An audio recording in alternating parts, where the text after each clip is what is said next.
James Webb space telescope কি সত্যি ভিন গ্রহের জীবনের প্রমাণ খুঁজে পেয়েছে? K2-18b নামের একটি গ্রহের সাম্প্রতিক অনুসন্ধান বিজ্ঞানীগণকে এই বিষয় নিয়ে নতুন করে ভাবিয়ে তুলেছে। বর্তমানে মহাকাশ বিজ্ঞানীদের মধ্যে K2-18b নামের গ্রহটি আলোচনার কেন্দ্রবিন্দুতে রয়েছে। এটি একটি বাসযোগ্য গ্রহ। লিও নক্ষত্র মণ্ডলে ছোট একটি রেড ডোয়ার্ফ নক্ষত্রকে কেন্দ্র করে প্রদক্ষিণ করছে এটি। পৃথিবী থেকে এর দূরত্ব 124 আলোকবর্ষ। রহস্যময় গ্রহটি আগে কখনো কারো নজরে আসেনি। জেমস ওয়েব স্পেস টেলিস্কোপ এই গ্রহটির সন্ধান এনে দিয়েছে।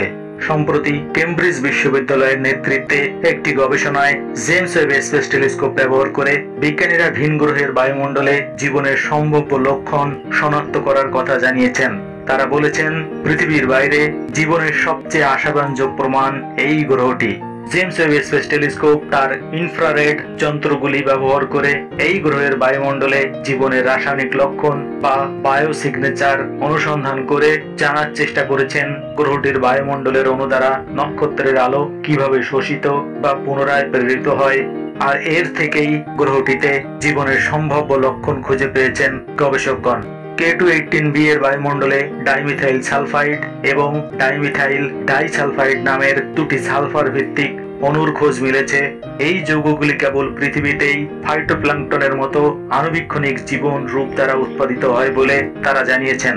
শুধুমাত্র এই ধরনের আণুবীক্ষণিক জীবই এ ধরনের যৌগগুলো উৎপাদনে সক্ষম।